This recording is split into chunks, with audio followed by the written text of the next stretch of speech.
అందరికీ నమస్కారం. 28వ రోజు పత్రిజీ సమాధానాల్లో అద్భుతాలు అంటూ చెప్తున్నారండి. అద్భుతాలు అనేవి ఉంటాయా? అద్భుతం కానిదంటూ ఏదీ లేదని మీరు అర్థం చేసుకోవాలి. ఈ సృష్టిలో ఉన్న ప్రతి దాన్ని వెనుక సైన్స్ ఉంది. సాధారణంగా మనం ఏదైనా విషయాలు జరుగుతున్నప్పుడు వాటిని అర్థం చేసుకోలేం. జ్ఞానోదయం పొందిన తరువాత ప్రతి విషయం వెనుక ఉన్నదంతా గతం వర్తమానం ఏదైనప్పటికీ కారణం అవగతమవుతుంది. నిజం కదండి. మనము ప్రజెంట్ టెన్స్లో ఉన్నప్పుడు బుర్రంతా బద్దలు కొట్టుకుంటామో ఏం అర్థం కాదు. అది జరిగిపోయినాక ఎస్ అని క్లారిటీ వస్తుందండి. That is Patriji. అలా చెప్తారు ఆయన ఏదైనా జవాబు. ఎంతోమంది జీవితాల్లో ఎన్నెన్నో అద్భుతాలు ఎలా జరుగుతున్నాయి? మీరంటున్న ఈ అద్భుతాల వెనుక ఉన్న శాస్త్రీయతే ధ్యానం. కంటికి కనిపిస్తున్నవి కనిపించినవి అన్నీ కలిపి వాటిని సహసృష్టి చేస్తున్నాయి. శాకాహారం గురించి చెప్తున్నారు.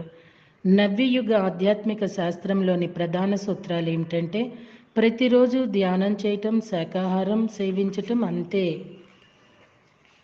అందరికీ కలిపి ఏదైనా సందేశం ఇవ్వండి పత్రిజీ.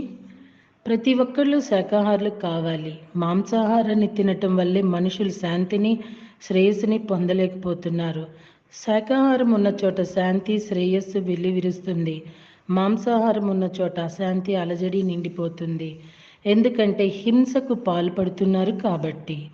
ఏ ప్రాణిని చంపే హక్కు మీకు లేదు. ముందు శాకాహారులు కండి, సకల శుభాలు జరుగుతాయి. శాకాహారం ప్రచారం చేయాలని మీరు ఎందుకు నిర్ణయించుకున్నారు? నేను భూమిపైకి రావటానికి ప్రధాన కారణం ఇదే. అహింస కోసమే నేను వచ్చాను. అహింస అంటే ఏ జీవిని చంపకపోవటం. మరి ఈ భూమి మీద ఉన్న చిట్ట చివరి మానవుడు కూడా శాకాహారిగా మారేంత వరకు నేను ఈ శరీరంలోనే ఉంటాను. నేను దీనికి అంకితమై ఉన్నాను. శాకాహార జగత్తును స్థాపించేంత వరకు నేను ఈ దేహాన్ని విడిచిపెట్టను. అదే నా లక్ష్యం. మాంసాహారం ప్రభావం పిల్లలపై ఎలా ఉంటుంది? కొందరు తల్లిదండ్రులు తమ పిల్లలను చేపలు, గుడ్లు, చికెన్ తినమని ఒత్తిడి చేస్తారు. అది పెద్ద తప్పు. మీరు ఏది తింటే అదిగా మారుతారు. కనుక మీ నోట్లో పెట్టుకోబోయే దాని గురించి ఎంతో జాగ్రత్త వహించాలి. పిల్లలకి మాంసాహారం పెట్టి పెంచితే వాళ్ళు పెరిగి పెద్దయ్యాక రాక్షసులుగా మారుతారు. అదే శాకాహారిగా పెరిగితే తమలో ఉన్న పసితనపు స్వచ్ఛత, దివ్యత్వాన్ని ఏమాత్రం కోల్పోకుండా ఎదుగుతారు. క్రూరంగా తయారవ్వరు. శాకాహారం సాత్వికాహారం, మాంసాహారం పాపాహారం. మాంసం తినే పిల్లల స్వభావం క్రూరంగా ఉంటుంది. నిజమే మాస్టర్స్. ఇప్పుడు ఒక తల్లికి 2-3 పిల్లలు ఉన్నారండి. శాకాహారి ధ్యాని అయిన పిల్లేమో సాత్వికంగా ఉంటుంది. మిగతా 3 ఏమో రాక్షసుల్లాగా ఈ మాంసాహారాన్ని తీసుకుంటూ నిజంగా రాక్షసుల్లానే ప్రవర్తిస్తున్నారండి. సర్రనాక ఆ ఫ్యామిలీ నాకు గుర్తొస్తున్నది.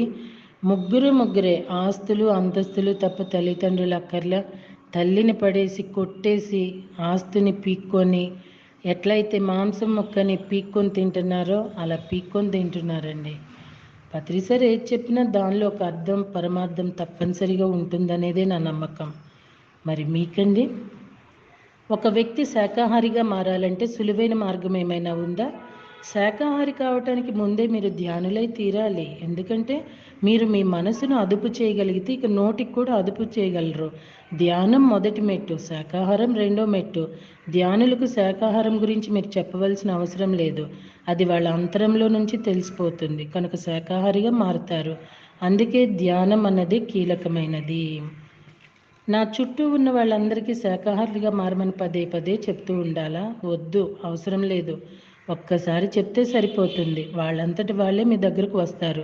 ఒకవేళ అలా రాలేదంటే వాళ్ళ గురించి మరిచిపోండి.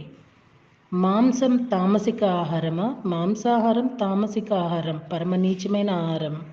మాంసాహారం తినేవాళ్ళంత చెడ్డవాళ్ళ? వాళ్ళు ధ్యానం చేయటానికి అనర్హుల?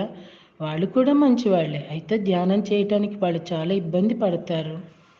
శాకాహారులు మాంసాహారులు ఇద్దరి మధ్య ఉన్న వ్యత్యాసం ఏమిటి? వాళ్ళ సంస్కారాల్లో గొప్ప వ్యత్యాసం ఉంటుంది. సంస్కారాలంటే గతంలో చేసిన కర్మల తాలూకు మానసిక ముద్రలు, పోకడలు, వ్యామోహాలు.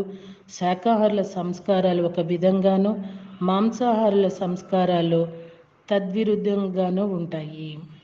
జంతువులను తినటాన్ని ఎలా సమర్థిస్తారు? పెద్ద పులి ఒక మేకను తినటాన్ని సమర్థించవచ్చు. మానవుడు ఏ జంతువును తినడాన్ని సమర్థించుకోలేడు. మానవ శరీర నిర్మాణాన్ని పరిశీలిస్తే మనం శాకాహారులుగా ఉండటమే సరి అయినది. మాంసాహారులుగా మారటం అనేది ఏమాత్రం సరికానిది. సత్యంతో ఉన్నవాళ్ళు ఎవ్వరూ కూడా దానిని ఎన్నటికీ సమర్థించరు. పెంపుడు జంతువులు మానవులకు సహాయపడాలనుకుంటాయి. మానవుల నుంచి నేర్చుకోవాలి అనుకుంటాయి. మానవ సామ్రాజ్యం యొక్క కర్తవ్యం ఏంటంటే ప్రతి జంతువు మరో జన్మలో మానవ సామ్రాజ్యంలో జన్మించడానికి దోహదపడాలి.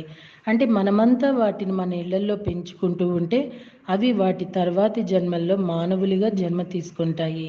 ఒకవేళ మనం వాటిని పెంపుడు జంతువులుగా స్వీకరించకపోతే అవి మానవ జన్మ తీసుకోలేవు. మనము చేపలను పెంపుడు జంతువులుగా స్వీకరించవచ్చా? చేపలు, పక్షులు అన్నీ కూడా ప్రధానంగా దైవిక సామ్రాజ్యానికి చెందినవే. వాటి ఎదుగుదలకు మానవ స్పర్శ అవసరమే లేదు. అయితే ఆవులు, గేదెలు, పిల్లులు, శునకాలు, గుర్రాలు వంటి జంతువులు మమతను కోరుకుంటాయి. పులులకు, ఇతర జంతువులకు ఆహారం పెట్టనంత వరకు మీరు వాటిని కూడా మాలిమి చేయవచ్చు. పెంపుడు జంతువులుగా హాయిగా పెంచుకోవచ్చు. శాకాహారంతోనే పెరిగిన పెంపుడు పులులు ఉన్నాయి కదా. ఆత్మ పరిణామ క్రమాన్ని గురించి క్షుణ్ణంగా అర్థం చేసుకోవటానికి ప్రతి ఒక్కరూ పీటర్ రీచెల్ గారి అద్భుతమైన పుస్తకం ఆత్మాయణం చదివి తీరాల్సిందే.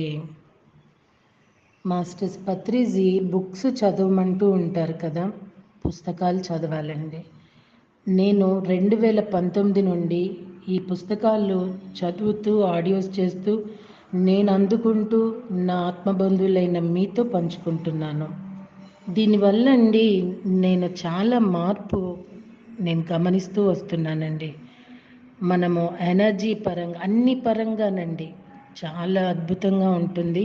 సో పత్రిసారి ఏది చెప్పినా దానిలో అర్థం పరమార్థం తప్పకుండా ఉంటుంది. రిసీవ్ చేసుకునే విధానంలోనే ఆధారపడి ఉంటుంది కదా. ఇంగిత జ్ఞానం. మీరు దివ్య జ్ఞాన ప్రకాశాన్ని పొందినప్పుడు పిసినారితనం నుంచి బయటపడతారు, సోమరితనం నుంచి బయటపడతారు, నిరాశ నుంచి బయటపడతారు, ఓడిపోతానన్న భయం నుంచి బయటపడతారు. మరి అప్పుడు నాగరికతతో ఆధ్యాత్మికతతో కూడిన ఇంగిత జ్ఞానం పొందుతారు. ఇంగిత జ్ఞానం అంటే ఏమిటి?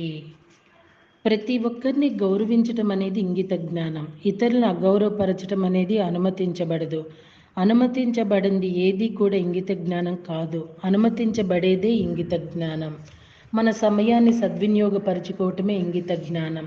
ఇంగిత జ్ఞానం అంటే ఎలా తినాలి, ఎలా తినకూడదు, ఎలా మాట్లాడాలి, ఎలా మాట్లాడకూడదు, ఎలా ఆలోచించాలి, ఎలా ఆలోచించకూడదు, ఎలా జీవించాలి, ఎలా జీవించకూడదు అనేవి తెలుసుకొని ఉండటం. ఒకరి పరిణితికి ఇంగిత జ్ఞానం అనేది ఎంతవరకు ముఖ్యమంటారు? ఇంగిత జ్ఞానం అనేది ఒక పెద్ద సబ్జెక్ట్. ఇంగిత జ్ఞానం అనేది మన పరిణితికి అత్యంత ముఖ్యమైనది. ఒకవేళ ఇంగిత జ్ఞానమే లేకపోతే పరిణితి కూడా లేనట్లే లెక్క. ఎవరి ఇంగిత జ్ఞానమైన ఏ విధంగా వెల్లడవుతుంది? ఇంగిత జ్ఞానం అనేది ఎప్పుడూ కూడా మనం మాట్లాడే మాటల ద్వారా వ్యక్తమవుతుంది. మీ మాటలే మీ ఆత్మను అభివ్యక్తీకరిస్తాయి. మీ ముఖం మీ మనోస్థితిని ప్రతిబింబిస్తుంది. మనసు గందరగోళంగా ఉంటే ముఖంలో ఉన్నట్లుగా కనబడుతుంది. అదేవిధంగా మీరు మాట్లాడే ప్రతి మాట మీ ఆత్మ చైతన్య స్థితిని వ్యక్తం చేస్తుంది. అందుకే సనాతన ధర్మంలో, గురుకులాల్లో, ఇతర విద్యలు అన్నిటితో పాటు ఇంగిత జ్ఞానాన్ని కూడా తప్పనిసరి పాఠ్యాంశంగా బోధించేవాళ్ళు. ఇంగిత జ్ఞానానికి నిలువెత్తు నిదర్శనమే గురువు. సైన్స్. శరీరము మనసుతో జీవిస్తున్న మానవులందరూ శరీరము మనసు ఆత్మ చైతన్యంగా స్వరూపులుగా ఎదగాలి. మానవాళి ఈ క్వాంటమ్ జంప్ తీసుకోవాలి. ధ్యాన శాస్త్రం బోధించేది ఇదే. ధ్యానం అనేది విశ్వవ్యాప్తమైన శాస్త్రం. మనసును శూన్యం చేసి ఆత్మను శక్తివంతం చేసే శాస్త్రం. ఎంత ఎక్కువగా ధ్యానం చేస్తే మన జీవితం భౌతికంగా, మానసికంగా, భావోద్వేగపరంగా మరి ఆధ్యాత్మిక పరంగా అంత స్థిరంగా మారుతుంది. ధ్యానం అనేది ఒకానొక శాస్త్రం. సరి అయిన శాస్త్రం అంటే ఆనాపానసతి ధ్యానం. అదే సరి అయిన శాస్త్రం. సైన్స్ మంచిదేనంటారా? సైన్స్ ఎంతో మంచిది. మానవాళికి మహోపకారం చేస్తోంది. అది మనకు కంప్యూటర్, ఇంటర్నెట్ ఇంకా ఎంతో గొప్ప టెక్నాలజీని అందించింది. అయితే అది మనలో వైపరీత్యాన్ని తీసుకురాకూడదు. నిజమైన సైన్స్ అంటే ఇది. ధ్యానం అనేదే అసలైన సైన్స్. మిగతావన్నీ దాని తరువాతే. ఓకే మాస్టర్స్, రేపు భూమండలం మరి ఇతర లోకాలు గురించి తెలుసుకుందామా? Thank you very much.